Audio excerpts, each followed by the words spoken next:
Boggs Hollow was real. It wasn't one of those invented towns built from cliches and fog. It sat on a map in a quiet part of Appalachia, folded between long hills like a secret that didn't want to be found. There was a diner with cracked red booths, a single gas station with a flickering "open" sign, and a church that leaned just slightly to the left, as if listening for something beneath the ground. Most people passed it without noticing. The ones who didn't usually regretted it. Ethan Keller first heard about Boggs Hollow from a comment thread late at night while he scrolled through old reports and local myths for his podcast. His show wasn't famous, not yet, but it had a loyal audience, people who loved stories that were almost true, the kind that made your skin prickle because the details were too mundane to be made up. He had been searching for a fresh episode theme, small-town phenomenon, modern America, something that didn't rely on blood and cheap jump scares. Then he found the phrase, "the hum." Not just any hum. This one had a name attached to it, Boggs Hollow hum.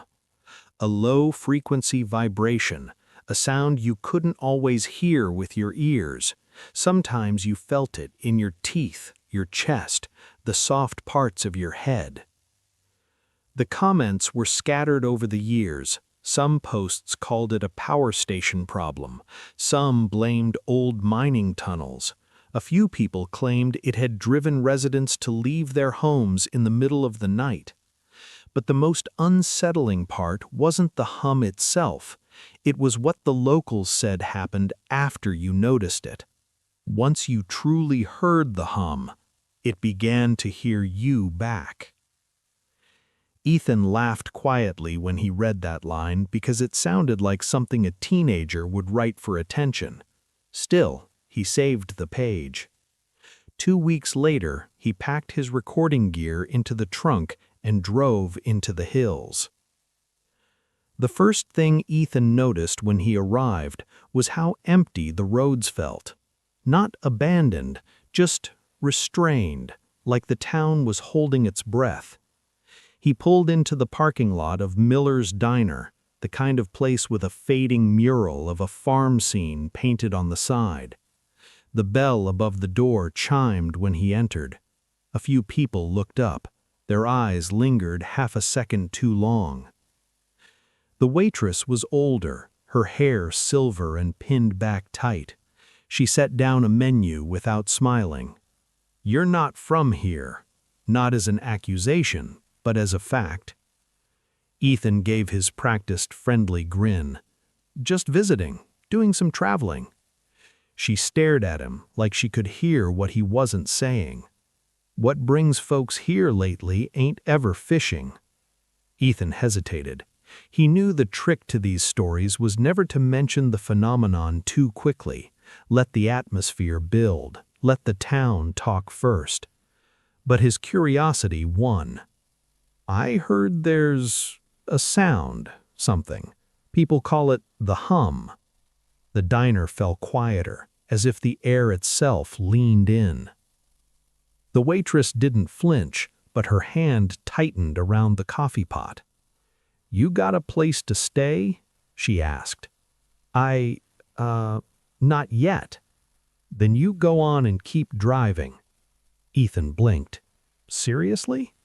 She poured coffee into a mug he hadn't asked for. "Listen to me," she said, voice low. "You can visit graves. You can take pictures of the old church. You can do whatever strangers do to feel like they touched something real." Her eyes met his and didn't let go. "But you don't come here looking for the hum." Ethan swallowed, suddenly aware of how loud his own breathing sounded. "I'm not trying to cause trouble," he said. "I just want to understand what's happening." The waitress set the pot down slowly. "Understanding ain't always mercy." Sometimes it's a door. Ethan forced a laugh. Okay, that's ominous, but maybe it's just a mechanical issue like a factory or factory closed 8 years ago. A man at the counter interrupted without turning. His hands were stained with oil. His baseball cap had an old mining logo stitched on it. It ain't the factory, and it ain't the power lines. The waitress wiped her hands on her apron, though they weren't dirty. If you're stubborn, go talk to Sheriff Leela Hart. Ethan's pulse lifted. A sheriff? She nodded toward the window. She'll tell you the same thing, but you'll hear it from someone with a badge, and that makes people feel safer. Ethan took his coffee, thanked her, and left 2 bills on the table. Outside, he stood in the parking lot and waited for the feeling to fade. Because something had happened inside that diner. Not fear, not exactly. It was the sensation of being recognized by strangers who shouldn't have known anything about him. As he climbed back into his car, he paused. For just a moment, when the engine was off and the wind was still, he thought he heard something. Not a sound in the distance, not a car, not insects. Something lower than sound itself. A vibration, a pressure, a hum. It lasted less than a second, but it felt like a finger pressed lightly against the inside of his skull. Sheriff Leela Hart worked out of a small station made of pale brick. The American flag outside hung limp in heavied air. She was younger than Ethan expected, late 30s maybe, with a tired face and eyes that had learned to stop showing surprise. When he introduced himself, he didn't mention the podcast. He just said he was a writer.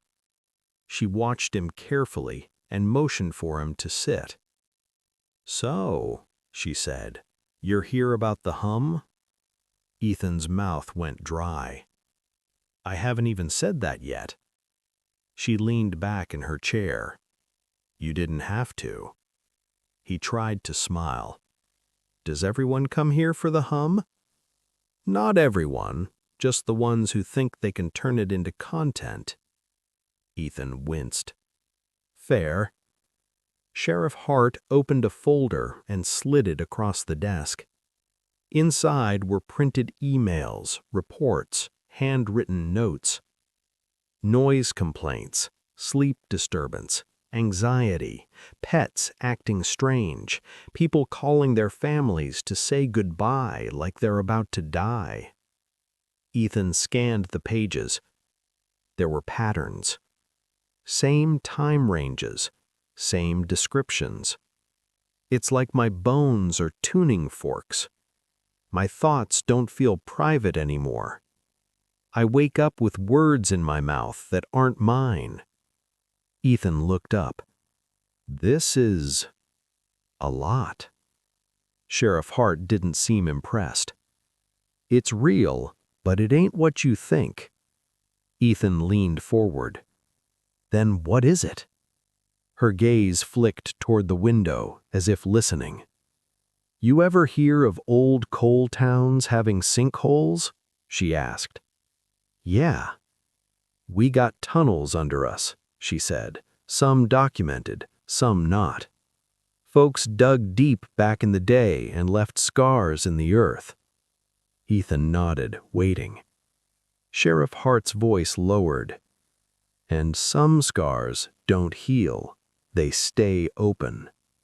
She slid another paper forward, an incident report from 3 years ago. "Missing person, James Boggs." "Boggs," Ethan repeated, "like the town name." Sheriff Hart didn't correct him. "He was born here," she said. "His family been in these hills longer than the records. James was a fixer, the kind of man people asked for help when they didn't want the law involved." Ethan's skin crawled slightly. What happened to him? Sheriff Hart's mouth tightened. He walked into the woods in the middle of the night, in his socks, no phone, no flashlight, didn't even take his jacket. That's sleepwalking? No, she said sharply. He was awake. He told his wife, "It's calling me." Then he left. Ethan stared at her. The hum? She didn't answer directly. He was found 2 days later, Sheriff Hart continued, down by one of the old mine entrances, collapsed like his body just gave up, eyes open, mouth full of dirt. Ethan's throat tightened. Was he killed? Sheriff Hart shook her head slowly. No signs of violence. Coroner said heart failure, but... She paused. His tongue was cut. Ethan felt nausea rise. Cut? Clean, she said, like someone took a blade and removed it. Ethan forced himself to speak. That's not heart failure. Sheriff Hart's voice became almost flat. No, she agreed, it's not. Ethan's hands were cold now. Did you investigate? Her eyes stayed on him. You think I didn't? She asked. You think I don't lose sleep over it? Ethan shook his head quickly. Sheriff Hart interrupted gently, calmer now. Listen, she said. Every few months someone comes through. They want to prove the hum exists. They want to record it. They want to chase it like it's a ghost on a leash. She leaned forward, elbows on the desk. And sometimes they leave. And sometimes they don't. Ethan swallowed hard. Then why hasn't anyone shut the town down? He asked. Sheriff Hart let out a humorless breath. How do you shut down a town that still has people living in it? How do you evacuate families who can't afford to leave? You tell them what? That the earth is humming because something underneath it is awake? Ethan's voice dropped. So what do you want me to do? Sheriff Hart stared at him for a long moment. I want you, she said, to leave before it knows your name. Ethan drove to the cheap motel on the edge of town anyway. He told himself it was just nerves, just the effect of local stories. But the truth was, he wanted to hear it again. He wanted proof. At midnight, he set up his equipment. He placed the recorder on the bedside cable, another microphone near the window. He sat on the bed, hands clasped, trying to be patient.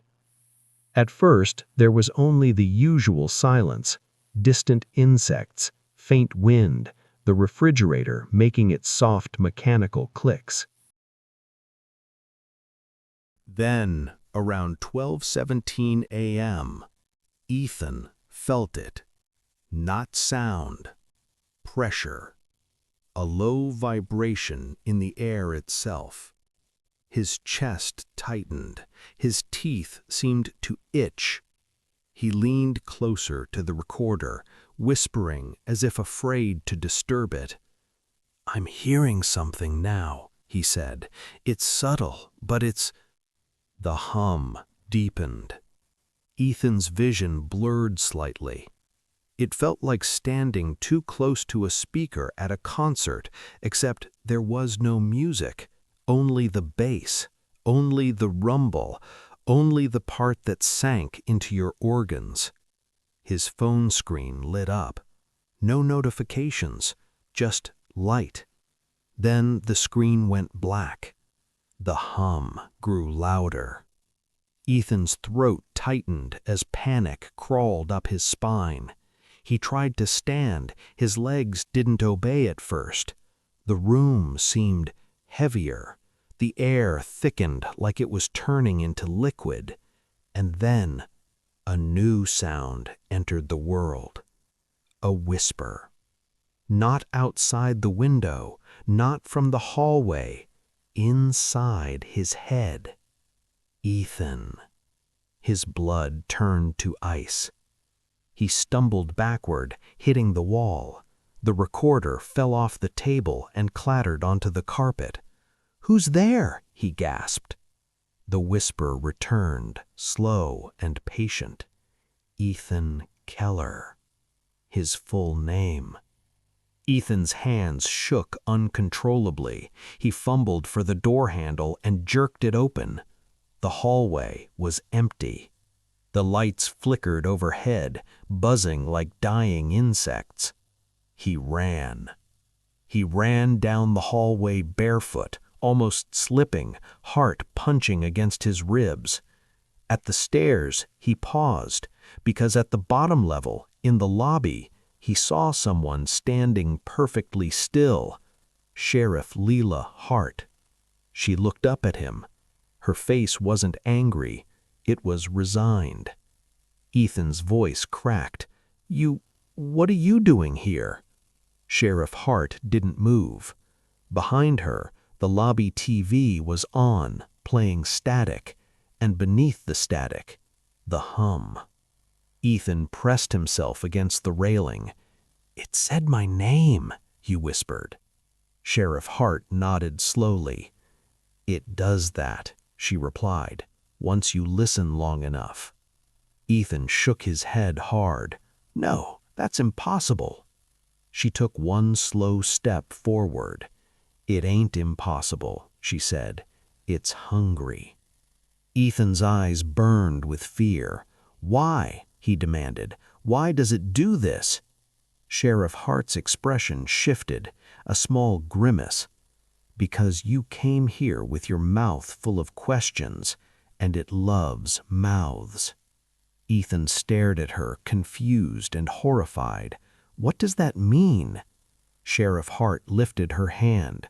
In her palm, she held something small and pale. For a moment, Ethan didn't understand what he was seeing. Then it clicked. A tongue. A human tongue, dried at the edges, like something preserved too long. Ethan gagged. Sheriff Hart's voice was soft, almost kind. "James Boggs," she said. Ethan's eyes filled with tears he didn't remember earning. "What the hell is wrong with you?" he choked. Sheriff Hart tilted her head slightly. "What's wrong with me," she said, "is that I learned how to make it quiet." The hum rose, filling the motel like a tidal wave. Ethan screamed, but the sound came out thin, fragile against the vibration. Sheriff Hart stepped closer. "You want your proof?" she asked. Ethan backed away until his heels hit the wall. "You want your episode, your views, your comments?" Ethan's mind fractured under terror. He couldn't breathe. He couldn't think. The hum was inside him now, filling every hollow space, vibrating his bones like strings. Sheriff Hart's face grew clearer, closer, too close. "You don't understand," she whispered. "This town has been feeding it for a long time." Ethan's voice came out broken. "Feeding it?" Sheriff Hart's eyes stayed locked on his. "It started as a mine," she said. "Then it became a hole. Then it became a mouth." She raised the tongue in her palm slightly, like an offering. "And if we don't give it something," she whispered, "it takes everything." Ethan's vision narrowed into a tunnel. In the last moments before his body gave up, he realized something worse than the hum. He realized the town wasn't haunted by it. The town was protecting itself from it, and he had walked in like a gift-wrapped meal. When Ethan woke up, he was in his car. The engine was running. He didn't remember getting there. His hands were on the steering wheel and his knuckles were white. The sun was just beginning to rise. For a moment, relief washed over him so hard it almost hurt. It was over. It was a nightmare. He was leaving. He glanced down at the passenger seat. His recorder sat there neatly, as if someone had placed it carefully. Ethan's breath trembled. He reached for it with shaking fingers. The screen was on. A file was saved. A long recording. Ethan's stomach dropped. He didn't remember recording that long. He didn't even remember staying conscious that long. He stared at the timestamp. Then he noticed something else. His mouth felt wrong, dry, swollen, numb. He licked his lips and felt nothing move. His heart slammed in his chest. Ethan opened the car mirror with trembling hands, forcing himself to look. His tongue was gone. He made a noise, half sob, half animal. The recorder light blinked softly, patiently. Ethan stared at it, tears spilling down his face, unable to form words. In the silence of his car, far beyond the trees, the hum began again. Low. Satisfied. Alive. His phone lit up. No signal. No notifications. Just a single message typed on the screen, appearing one letter at a time like someone writing from the other side of glass. Thank you for listening. Ethan tried to scream. But without his tongue, all he could do was breathe. And hear. And hear. And hear. Ethan never uploaded the episode. Not because he didn't want to, because he couldn't. In the weeks that followed, he drifted through life like a man carrying a locked door in his chest. He couldn't speak to explain what happened. He couldn't warn anyone in the way people believed warnings. And every night, when the world got quiet enough, he could feel it again. That vibration in his bones, that pressure behind his eyes. The hum. Not in Boggs Hollow anymore. In him. Like a seed. Like a parasite. Like a punishment. The painful lesson came slowly, but it came. Some truths don't set you free. Some truths mark you. And some places don't want to be understood, because understanding is how they spread. Boggs Hollow stayed on the map. Cars still passed through sometimes. People still searched for mysteries they could turn into stories. And the hum kept waiting. Patient. Hungry. Listening for the next name.